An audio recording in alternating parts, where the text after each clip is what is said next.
Hello everyone. आज हम economy में एक टॉपिक देखेंगे जो कि आपको स्क्रीन पे दिख रहा होगा। आरबीआई यानी कि रिज़र्व बैंक ऑफ इंडिया। ठीक है, तो इसमें हम समझेंगे कि आरबीआई की स्थापना कैसे हुई है, आरबीआई के कार्य क्या क्या हैं, और भी इससे रिलेटेड जितनी भी जानकारी रहेंगी इन सबको हम डिस्कस करते चलेंगे। ठीक है, तो सबसे पहले हम बात करते हैं आरबीआई की शुरुआत कैसे बना आरबीआई। ठीक है, इसको देख लेते हैं। तो एक हिल्टन समिति थी। ठीक है, हिल्टन समिति की अनुशंसा पर 1935 में आरबीआई को गठित किया गया था। ठीक है, और 1934 में एक फर्स्ट गवर्नर थे इसके आरबीआई के। वो कौन बने थे? तो ऑसबॉर्न स्मिथ, ये आरबीआई के फर्स्ट गवर्नर बने गए थे। ठीक है, एक चीज़ और हम देख लेते हैं यहाँ पे कि इसका राष्ट्रीयकरण कब हुआ था। तो 1949 में आरबीआई का राष्ट्रीयकरण हुआ था, और इसके कार्य उस समय जो दिए गए थे वो 1934 के एक्ट के तहत ही ये कार्य करेगा आरबीआई। अब बात करते हैं क्या आरबीआई स्वायत्त निकाय है? तो जी नहीं, आरबीआई एक स्वायत्त निकाय नहीं है। ठीक है, आरबीआई स्वायत्त निकाय नहीं है, ये सरकार का बैंक माना जाता है, इसलिए इसे स्वायत्त निकाय नहीं कहा जाता है। ठीक है, ये तो बात हुई 1934 में जो फर्स्ट गवर्नर बने थे इनके, ऑसबॉर्न स्मिथ। तो इस समय तो ये ब्रिटिश पीरियड चल रहा था। बात करते हैं आफ्टर इंडिपेंडेंस। तो आफ्टर इंडिपेंडेंस जो फर्स्ट गवर्नर बने थे वो थे सीडी देशमुख। ये आरबीआई के फर्स्ट गवर्नर थे। ठीक है, जो कि आफ्टर इंडिपेंडेंस थे। चलिए आगे हम बात करते हैं इनके कार्य के, कि आरबीआई के क्या क्या कार्य हैं। तो मौद्रिक प्राधिकरण, आरबीआई क्या है? एक मौद्रिक प्राधिकारी है जो कि मॉनेटरी पॉलिसी को लागू करवाता है, फ्रेम करता है। आगे हम चर्चा करेंगे मॉनेटरी पॉलिसी क्या होती है। फाइनेंशियल सिस्टम, जिसका क्या करता है आरबीआई? रेगुलेशन करता है और ऑब्जर्वर करता है। इसका ऑब्जर्वर भी होता है आरबीआई और इसको रेगुलेट भी करता है। चलिए आगे देखते हैं बैंकिंग ऑपरेशन। अब देखिए रेगुलेट कैसे करेगा या फिर ऑब्जर्व कैसे करेगा? तो ये बैंकिंग ऑपरेशन के माध्यम से करेगा। पब्लिक में एक ट्रस्ट डेवलप करेगा अपना, इसको कॉस्ट इफेक्टिव बनाएगा, इस सर्विसेज देगा, कॉस्ट इफेक्टिव जितनी भी सर्विसेज होंगी वो देगा। और बैंकिंग ऑपरेशन में एक स्टैंडर्ड बनाएगा, एक मानक तय करेगा, और इसका फ्रेम ही यही बनाता है कौन? आरबीआई। कि बैंकिंग सिस्टम कैसे ऑपरेट होना है, इसका एक स्टैंडर्डाइज फ्रेम तैयार करता है। चलिए ठीक, यहाँ पे एक इम्पोर्टेंट बात सामने आती है कि एकमात्र गवर्नर जो कि 8 ईयर्स इनका कार्यकाल रहा है वो कौन थे? बेनिकल रामा राव। इनका कार्य कितना, इन्होंने कितना कार्य किया है? 8 ईयर्स किया है बेनिकल रामा राव। चलिए अभी हमने देखा था फाइनेंशियल सिस्टम इनके कार्य में। अगला जो कार्य है वो है फॉरेन मनी रेगुलेशन। तो फॉरेन मनी रेगुलेशन किस माध्यम से किया जाएगा? एक एफसीएमए एक्ट है 1999 का। 1999 में एफसीएमए एक्ट बनाया गया था मैनेज करने के लिए। तो कैसे मैनेज किया जाता है? विदेशी व्यापार और भुगतान, इसको सुगम बनाना, कि कैसे आप विदेश में व्यापार कर सकते हो, वहाँ भुगतान कैसे कर सकते हो, इसको सुगम बनाया जाएगा। विदेशी मुद्रा बाजार के विकास और रखरखाव, इसको बढ़ावा देना। जैसे विदेशी मुद्रा बाजार में जो हम डॉलर वगैरह एक्सचेंज करवाते हैं, तो इसका कैसे रखरखाव करना है, कैसे इसका बैलेंस बना के रखना है, ये सारा काम कौन देखता है? आरबीआई ही देखता है। भुगतान और निपटान प्रणाली, आपने देखा होगा जो भी पेमेंट सिस्टम होता है हमारा, जैसे पेटीएम के माध्यम से पेमेंट करते हैं। ठीक है, एनपीसीआई जो कि बॉडी है जो पूरा एटीएम वगैरह रेगुलेट करवाती है।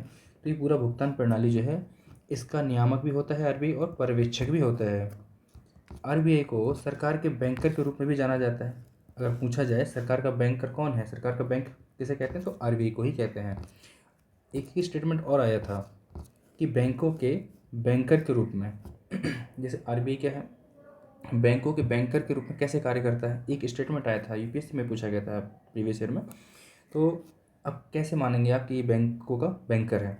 तो जितने भी जो शेड्यूल्ड बैंक होते हैं उनके बैंकिंग खातों का रखरखाव करता है ये, इसलिए इसको बैंकों का बैंकर माना जाता है। चलिए ठीक है, हम बात करते हैं रिपोर्ट्स की। तो आरबीआई कौन कौन सी रिपोर्ट्स जारी करता है? तो वित्तीय स्थिरता रिपोर्ट, ये भी आरबीआई ही जारी करता है। मॉनेटरी पॉलिसी रिपोर्ट, ये भी आरबीआई ही देगा। और अनुसूचित बैंकों के लिए एक डिपॉजिट क्रेडिट जो कि त्रैमासिक आधार पर रिपोर्ट आती है, ये भी आरबीआई ही जारी करता है। ठीक है, यहाँ पे एक चीज़ और मैं आपको थोड़ा एक्स्ट्रा बता दे रहा हूँ। जैसे आरबीआई बैंकों को उधार ऋण देता है ना? तो जब उसमें अच्छा एक चीज़ है रेपो रेट वगैरह है, चलिए इसको हम आगे भी डिस्कस कर लेंगे। रेपो रेट है, रिवर्स रेपो रेट है, ठीक है। तो जब आरबीआई से जो बैंक होते हैं वो उधार लेते हैं तो किस रेट पे उधार लेंगे? रेपो रेट पे, ठीक। और जब आरबीआई के पास धन जमा करते हैं तो उसके बदले बैंकों को कितना जो ब्याज मिलता है वो रिवर्स रेपो रेट, यानी जो रिवर्स रेपो रेट होती है वो हमेशा कम होती है किससे?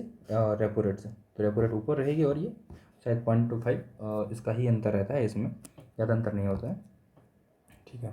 लेकिन इकॉनमी में बहुत मामूली अंतर भी बहुत बड़े बड़े अंतर हो जाते हैं। अब हम बात करेंगे मॉनेटरी पॉलिसी की, ठीक है। यहाँ पर हमने आरबीआई को देख लिया है, अब हम बात करते हैं मॉनेटरी पॉलिसी। तो सबसे पहले बात करते हैं कि आरबीआई का जो एक्ट है 1934, इसी एक्ट के तहत ही गोल डिसाइड किया जाता है कि मौद्रिक साधनों का प्रयोग करेगा कौन? आरबीआई। जो प्राइस को स्टेबल बनाए रखेगा। मॉनेटरी पॉलिसी से आप क्या करोगे? प्राइस को स्टेबल बना के रखोगे मार्केट में। यहाँ पे आरबीआई जो होता है वो इन्फ्लेशन टारगेट्स तय करता है मॉनेटरी पॉलिसी के माध्यम से, कि कितना हमें इन्फ्लेशन बना के रखना है, 5% रखना है, 5.5% रखना है ना। तो इस टाइप के टारगेट तय किए जाते हैं मॉनेटरी पॉलिसी के माध्यम से। और इस जो टारगेट होते हैं इनको कौन कौन तय करता है मिलके? तो गवर्नमेंट ऑफ इंडिया और आरबीआई, ये दोनों मिलके ही इन्फ्लेशन टारगेट बनाते हैं, फिर उनको बैलेंस कौन करता है? आरबीआई करता है। अच्छा, यहाँ पे देखा जाता है जो इन्फ्लेशन होता है वो किस चीज़ पर लक्षित होता है? आप कैसे रोकते हैं? तो कंज्यूमर प्राइस इंडेक्स होता है, सीपीआई, इस पर लक्षित होता है कि 2 से 6%, है ना, 2 से 6% के लगभग होना चाहिए इन्फ्लेशन। देखिए, इन्फ्लेशन होना भी लाभदायक होता है। क्यों होता है? इन्फ्लेशन होता है मार्केट में डिमांड बढ़ी रही है, इन्फ्लेशन बढ़ रहा है, यानी कि लोगों जो मजदूर हैं उनको पैसा ज़्यादा मिलेगा। जिनको पैसा ज़्यादा मिलेगा वो मार्केट में फिर से इन्वेस्ट करेंगे, तो इन्वेस्ट बढ़ेगा, फिर से मार्केट में प्रोडक्शन बढ़ेगा। तो इस तरीके से एक चैन बढ़ जाती है, इसलिए इन्फ्लेशन होना भी चाहिए थोड़ा थोड़ा। हाँ, ये बात नहीं है कि ज़्यादा होना चाहिए, लेकिन थोड़ा इन्फ्लेशन होना भी चाहिए।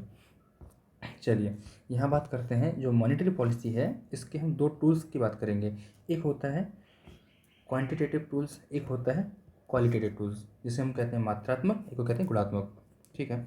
तो जब पूछा जाए अगर आपसे कि आरबीआई ने अपने रिजर्व अनुपात हैं, जैसे कि सीआरआर है, एसएलआर है, इनमें घटाया है या बढ़ाया है, तो किस प्रकार के टूल का उपयोग किया है? तो क्वांटिटेटिव टूल का उपयोग किया है। वहीं जब लोन टू वैल्यू, जो लोन की वैल्यू होती है, एसेट्स होते हैं मार्केट में, ठीक है, इसकी जो डेप्ट का प्राइस है, इसका अंतर, एक होता है मार्केट प्राइस, एक होता है मैक्सिमम प्राइस।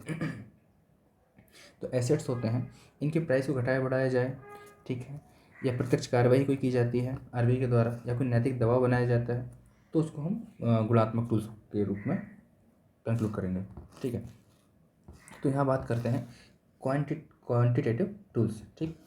तो इसमें जो आरबीआई रिजर्व अनुपात होता है, यानी कि सीआरआर, कैश फॉर्म में रख सकते हैं। जो बैंक होते हैं वो सीआरआर बना के रखते हैं अपने पास कैश फॉर्म में, ठीक।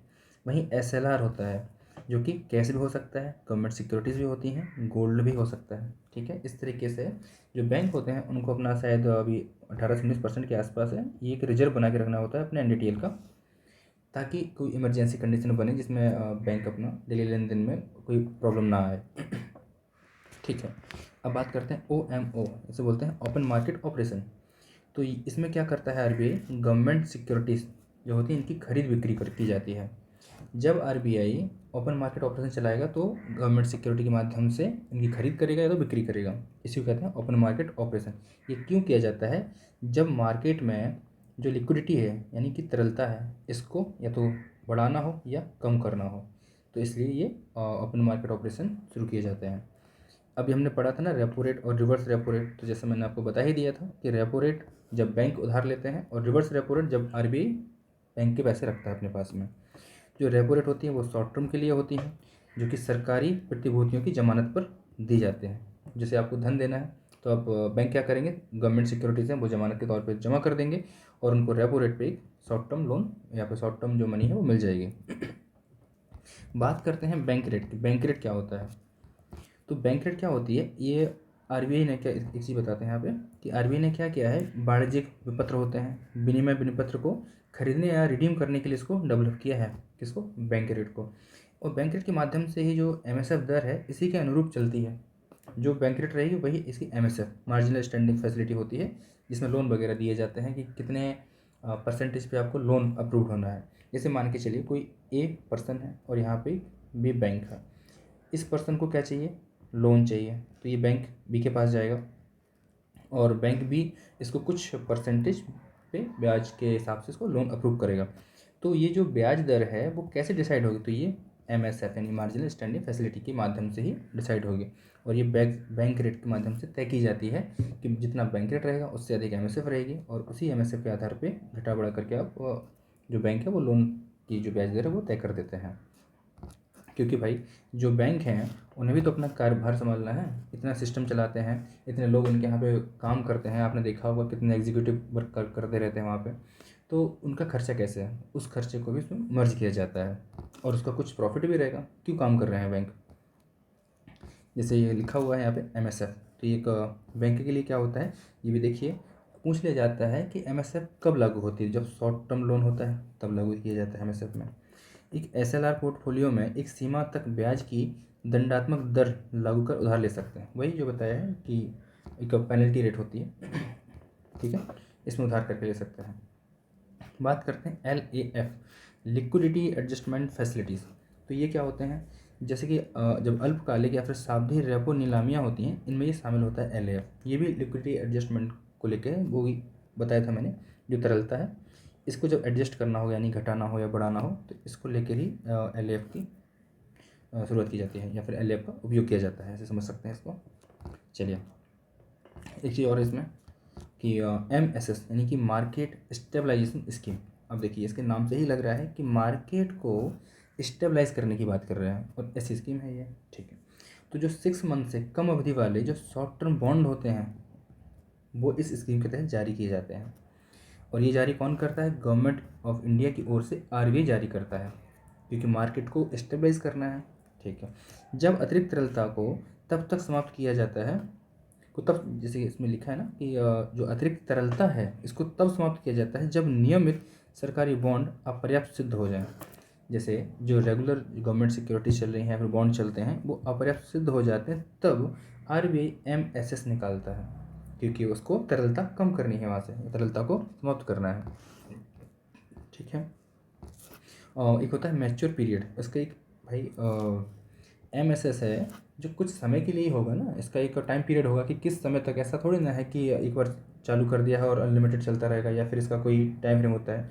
तो ये आवश्यकता के अनुसार ही लाए जाते हैं, यानी कि इसका एक मैच्योर पीरियड होता है कि कितना समय के लिए है, 6 महीने, 3 महीने, 1 ईयर, 2 ईयर, 5 ईयर। तो ये किसका आवश्यकता अनुसार भिन्न भी हो सकता है, इसका कोई फिक्स नहीं है। तो इसका जो मैच्योर पीरियड है वो फिक्स नहीं होता है, ठीक है, ये समझ लिया हम। तो यहाँ पे हम लोगों ने MSS देख लिया, LAF देख लिया, MSF भी देख लिया है, ठीक, बैंक रेट भी समझ लिए हैं, OMO ओपन मार्केट ऑपरेशन ये भी देख लिया है, repo rate, reverse repo rate, ठीक, और राशनिंग वगैरह है, प्रत्यक्ष कार्रवाई, ये सब RBI ही करता है। राशनिंग करना यानी कि सबको इक्वलाइजेशन लेवल पे लेके आना होता है। नैतिक दबाव बनाना, आप पे एक नैतिक दबाव बनाया जाएगा कि भैया बैंक महंगाई बढ़ रही है, लोन नहीं बिक रहे हैं, या फिर कुछ भी लिक्विडिटी मार्केट में आ रही है, कुछ परचेज करें, कुछ टाइप का भी आप दबाव बना सकते हैं यहाँ पे। उपभोक्ता ऋण नियंत्रण कि इतना लोन ज़्यादा लोन ले लेंगे लोग, और देख रहे हैं मार्केट इकोनॉमी इतनी अच्छी नहीं है कि लोग जो है वो लोन को चुका पाएँ, तो इससे क्या हो जाएगा, NPA के स्तर बढ़ जाएंगे। तो फिर इसलिए उपभोक्ता ऋण पर भी हम नियंत्रण लगा सकते हैं, RBI करता है काम, ठीक है। चलिए ये हो गया हमारे क्वांटिटेटिव टूल्स और ये हो गया क्वालिटेटिव टूल्स, ठीक। और यहाँ पे हमने समझ लिया था RBI की जो मॉनेटरी पॉलिसी है। अच्छा एक चीज़ और है, ये मॉनेटरी पॉलिसी है, ठीक ठीक, हाँ समझ लिया हम। आगे हम बात करेंगे इसकी और भी चीज़ें हैं। एक चीज़ होती है मॉनेटरी पॉलिसी कमेटी, MPC, ठीक है। तो इसको भी हम आगे समझेंगे आगे की वीडियो में। इसमें MPC है, इसमें कितने मेंबर होते हैं, कौन इसका अध्यक्ष होता है, इसके एक वर्ष में कितनी बार इसकी बैठकें होती हैं, ठीक है, वगैरह वगैरह जो चीज़ें रहेंगी वो भी हम इसमें आगे समझ लेंगे। तो आज इतना ही रखते हैं, मिलते हैं नेक्स्ट वीडियो में, तब तक के लिए थैंक यू।